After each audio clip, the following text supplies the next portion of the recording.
the stories, the journey, the wild behind the scenes, and much more. I'm Dave Anthony, and I'm the host of From Garage to Stadiums. The band Mark comes out with an album in '75 called Fleetwood Mac, simply called Fleetwood Mac, and the added dimension of Stevie and Lindsey certainly starts to pay some dividends. Vocal harmonies, hits like Rhiannon, Landslide, Over My Head, Say You Love Me. I mean, these songs are starting to, and what's interesting is there's a triad of writers in the band now. That's right, yeah, because Christy McVie's got her confidence as a writer, and she said that having those two in the band encouraged her, made her up her game, but they also contributed, particularly Lindsey Buckingham, ideas to her songs. Right. So you've got this the dynamic was quite tense at times, but everybody was pushing each other, and Buckingham was really pushing them, I think, and pushing her as well. And like you say, they hadn't had a hit for years before that album. Right. And in so, the or US, yeah. Right. And so I guess what we're about to see here is that this album ultimately produces 8 million or so in sales units. But they're still, like, before that kind of becomes a hit, they're still traveling around in a station wagon altogether, America. I mean, they have not made it yet until these songs start to hit. No, they're not. They're still traveling the way they were when they were with Bob Welch. You know, nothing had changed. And the album took a little while. It was a slow burner. I think it was when Over My Head came out. And that got picked up on the radio, and then it took off. Then it got big very, very quickly. Right. But no, for they are still doing it the old-fashioned way as they were before. And a little known fact is Rhiannon was actually written by Buckingham Nicks. They had that song before they joined the band. Yeah, I mean, there's a song called Crystal on that White album, Fleetwood Mac album. They call it the White album. That's on the Buckingham Nicks album as well, the one they made. So they reworked some of that. I mean, there's stuff on the Buckingham Nicks album that turned into The Chain later on Rumours. So it's kind of a missing link between, the old and new. Right. So now, obviously, the thing, as you said, was a slow burn, that album, but it does pick up. And then comes time to follow up that successful album. Could they follow up the hits on that with their next studio effort? I mean, they've set the bar high for themselves. Clearly, so clearly touring, Mark, had taken its toll on the relationships of the band and time in general. Tell us about the absolutely, what I'll call, insane conditions surrounding the band as it goes into the studio in Sausalito, California, north of San Francisco, across the Golden Gate Bridge. Tell us a little bit about the atmosphere surrounding that album. Well, you've got two romantically involved couples in the band who basically split up. I mean, the McVies have been splitting up and getting back together for a couple of years before that. Stevie Nicks said that she and Lindsey Buckingham were splitting up almost before they joined the band anyway. So it's kind of everyone sticking together. I mean, I remember interviewing Christy McVie, and she said, well, we weren't going to let the band fall apart for something as trivial as a divorce, which is what she said at the time. So the band came first over everything. So, but of course, you've got this unavoidable tension in the studio.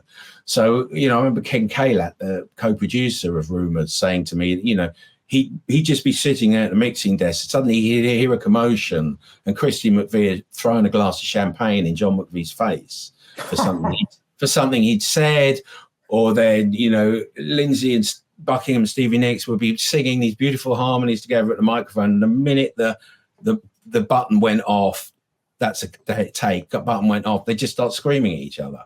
Then as soon as the button's back on, singing in harmony. That it wasn't like that every day, all day, but you're producing a record with four people who've probably been happier not seeing each other.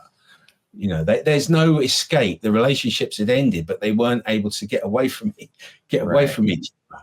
And Mark, you have a third couple breaking up in Mick Fleetwood breaking up from his wife, Jenny Boyd. So that's three couples breaking up as the album is being recorded. It's unbelievable.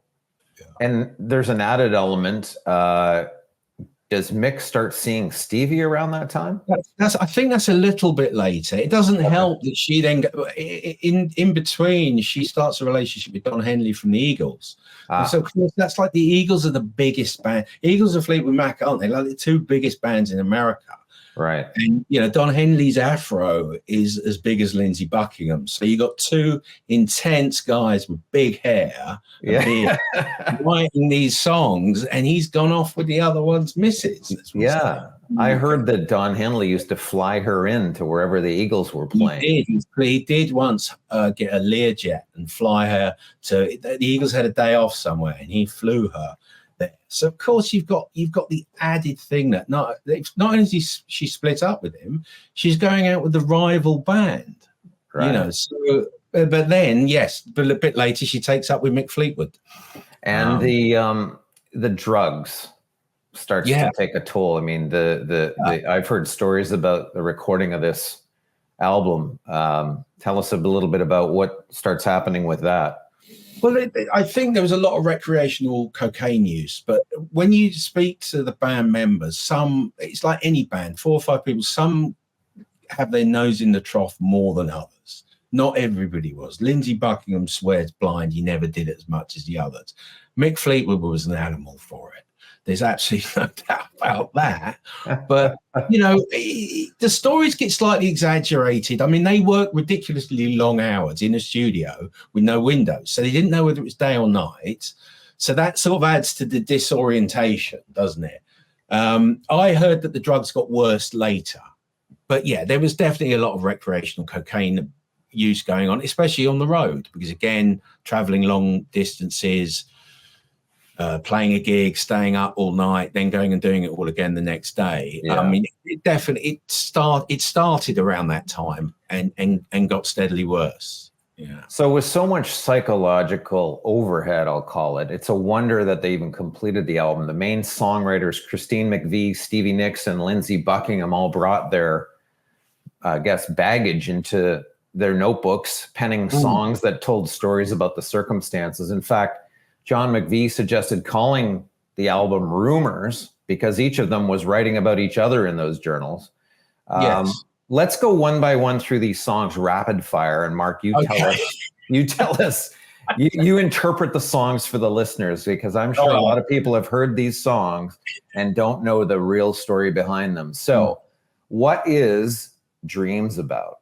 Dreams is Stevie Nicks saying to Lindsey Buckingham, hey, calm down. Get on with your life now that I've got rid of you. Now that we've split up, calm down and get on with your life, basically.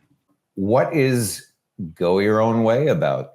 That's Lindsey Buckingham being very cross about breaking up with Stevie Nicks and telling her to go her own way. There's a line in it, shacking up is all you want to do, which is obviously a very barbed comment at her. And even up until a few years ago, you could still see her cringing on stage when he sang that line. Yeah. Right. Shacking up with, I guess, presumably what he means with other fellows, etc. Other fellows, Don, maybe. Yeah. All right. We move to the next song that Mark Blake, our esteemed guest, is going to interpret for us, like the tarot cards. What about What about You Make Loving Fun? You Make Loving Fun. Yeah, that's Christine McVie's song, supposedly for her new boyfriend, who was Fleetwood Mac's lighting engineer. So that's, she not only leaves the husband for a new guy, he's the guy that's working the light. Oh my goodness. This is like the plot of a soap opera, like this recording of this album. Every week there's a divorce, a breakup, or somebody seeing somebody else. The next song, what about Gold Dust Woman? Well, do you know what? That supposedly a song about drugs, but Stevie Nicks has said it's about drugs, and then other times she said it's not. It's a very spooky sounding song. I mean, I think that's a song that captures the darkness in the studio. They recorded that final take. They did it very late at night. You've got the sound of Mick Fleetwood breaking glass in the background. You've got Lindsey Buckingham howling like a coyote. It's definitely got a kind of late night, it's time to go to bed feel about it. And perhaps the last one we'll do here is The Chain, Could that be about something? That's about all of them, isn't it? You know, you can't sit the line, you know, you can never break the chain. That's about the 5 of them. Look, you know, we're in a terrible mess, but you can't break the band up. And that's why it's credited to all 5 of them. It's one of the few Fleetwood Mac songs where it's credited to everybody. Yeah. And that song went on to become quite famous in what, the F1 circuit, was it not? Yeah, here. I mean, when I first heard it as a kid, it was on TV on motor racing shows. Yeah. And then I heard Rumours and went, oh, that's the song off the right. I'd grown up with it, you know, for a couple of years before I heard it. I think I suddenly realized where I'd heard it before. Yeah, great tune.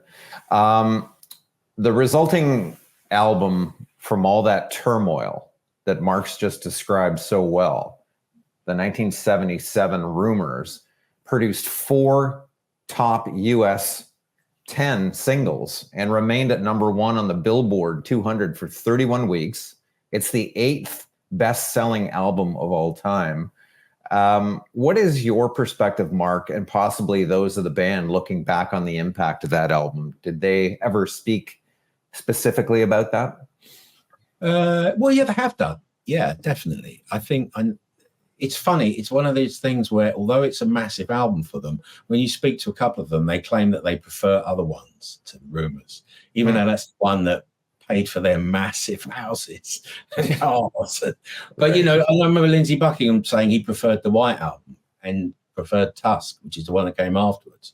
Right. But, you know, that's probably because he was the producer on the next one. That's probably because of that. Yeah. I mean, this is the case with all bands.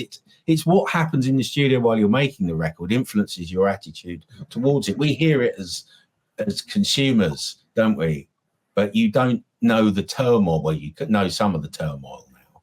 Yeah. But they have, you know, they acknowledge it's a great record. They know, they understand perfectly, you know, why they're still here, why we're still talking about them because of that record.